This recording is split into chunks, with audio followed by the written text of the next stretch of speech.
A common rite of passage for college seniors is their last spring break. They get together with friends in a tropical location for sun, drinks, and fun before they graduate and enter the real world. Intent on making her final spring break worth a little more, Olivia, Lucy Hale, Scream 4, has instead signed up to be a trip leader for Habitat for Humanity, and hopes her latest YouTube video will convince other students to follow her lead. When her best friend Markie, Violett Beane, the Resident TV series, reveals that she unsigned up Olivia to free her for a trip to Mexico, Olivia begrudgingly agrees to join her, with the condition that Markie and the rest of their friends volunteer 2 weeks of their summer to building houses for those in need. In Mexico, Olivia, Markie, and their classmates live it up and have the time of their lives. On their final night, Olivia is saved from Ronnie, Sam Lerner, Walk of Fame, a creep she knows from school, by Carter, Landon Liboron, Burning Bodhi, a pseudo-knight in shining armor who suggests she's too nice.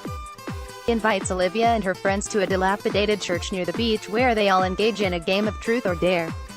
The typical game ensues, with Ronnie hoping for some girl-on-girl action and instead being dared to give Tyson, Nolan Gerard Funk, Wild like, a lap dance.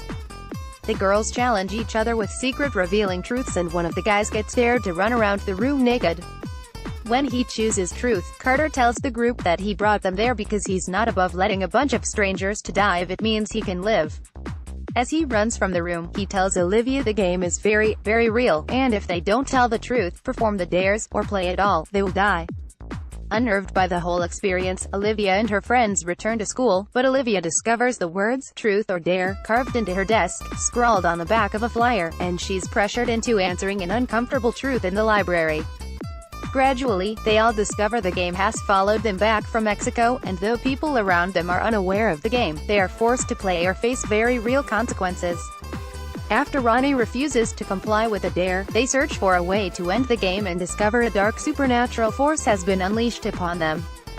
Directed by Jeff Wadlow, Kick-Ass 2, Truth or Dare is a predictable and ridiculous horror film that feels more like a rejected Final Destination script than a fully fleshed-out idea. The story gets going quickly enough, wasting little time in establishing the initial truth or dare game, but the subsequent challenges are laughably unfolded. Instead of any real suspense, the movie relies on trying to jolt the audience with the characters' shocking deaths. Each character is more stereotypical than the last, and none of them are given any kind of depth, so whenever they die, it's not at all frightening or disconcerting. Every conversation between the cardboard cutouts is also contrived, serving no purpose other than to over-explain every lazy plot point. Gillian Jacobs, Michael Rice, Christopher Roach and Jeff Wadlow inexplicably drafted.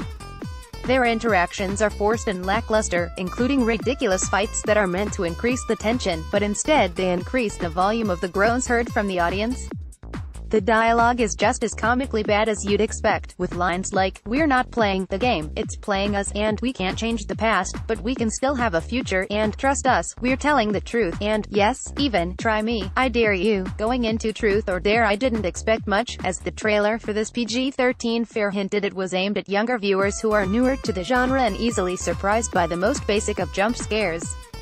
While these movies can feel rushed and cheesy for those of us a little older than the age of 13, sometimes they offer an unexpected nugget or two, but Truth or Dare is just so plain insulting that I'm stunned it comes from the studio that brought us Paranormal Activity, Sinister, The Purge, and the recently Oscar-nominated Get Out. The truth or dare isn't worth your money or your time. I dare you to find something more productive to do instead. Critical Movie Critic